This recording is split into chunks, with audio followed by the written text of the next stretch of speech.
Here in the Environment Agency of Abu Dhabi, we are proud to say that we have been working in dugong conservation and management for over 15 years.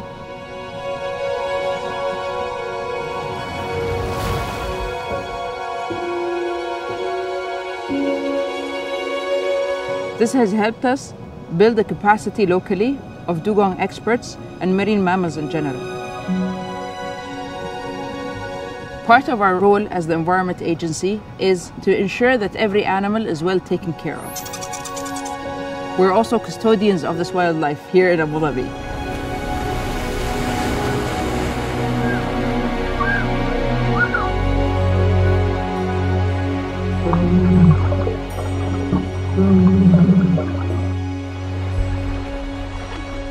تقوم هيئة البيئة أبو ظبي بإدارة المحميات البحرية من ضمنها محمية مروح البحرية للمحيط الحيوي، حيث تحتضن إمارة أبو ظبي ثاني تجمع أبقار بحر على مستوى العالم.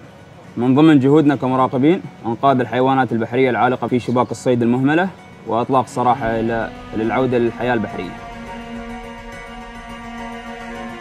في أثناء قيامنا بالدورية البحرية وجدنا عجل البحر ضايع وهو بحالة ضعف، وكان مضيع أمه بسبة الهواء.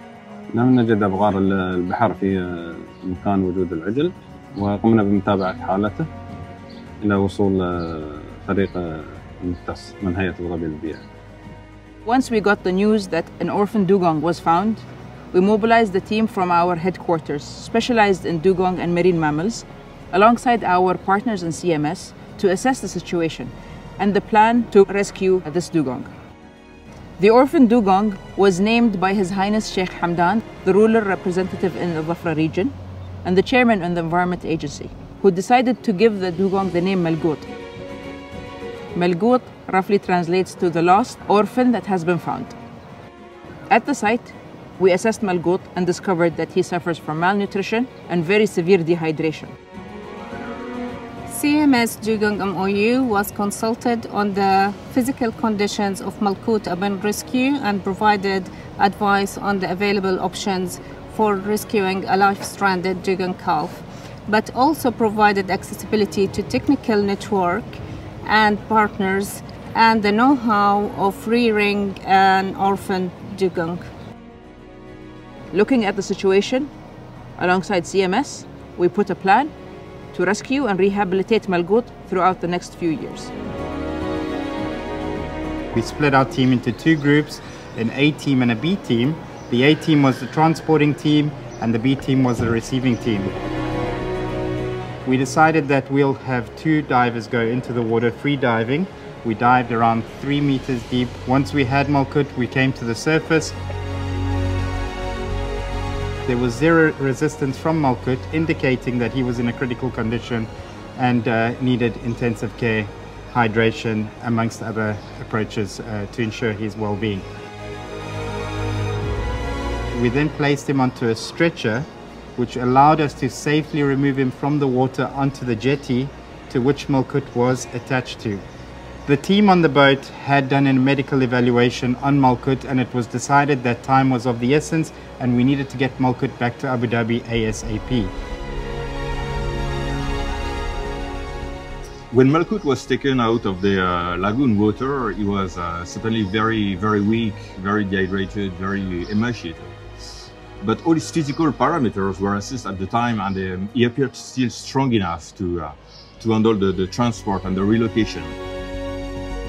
One of the challenges is keeping Malqout wet and comfortable and then being airlifted back to Abu Dhabi. Thanks to the airlift, he was quickly relocated into the rescue pool, where he continued to express normal behavior. Taking care of Malqout has been a great opportunity. As a veterinarian, I have participated in various marine mammal rehabilitations, and I can tell you, dugongs are much harder to rehabilitate than any other marine mammal. The first critical point was to rehydrate Malqout. We started to provide him with water, electrolytes, and dextrose to control his glucose level every 4 to 6 hours. Malqout, being an errant animal of his age, his chances of survival without milk were actually non-existent.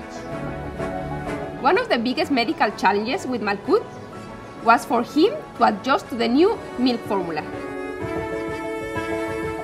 We wanted to use the same technique using a bottle that we use with manatee calves, but in the case of Malquot, he was not able to suckling enough milk from that bottle. If we wanted Malquot to survive, we have to help using a feeding tube to deliver the milk all the way to the stomach. Due to this constant risk, we wanted to introduce Malquot solid food as soon as possible. So what we had is a team of our divers go out and hand-pick seagrass that was suitable for Malquot's habitat. And then when we arrived to the facility, we would either just release it or we would put it into a platform where he could go and brush amongst himself, rub himself against it, as well as feed on it, which is common and happens amongst young dugongs as an exploratory behavior. Malquot showed a lot of signs of progress throughout the years, as he started his life feeding on formula milk and then slowly started to eat on solid food, where we managed to expose him to his natural diet, which included seagrass.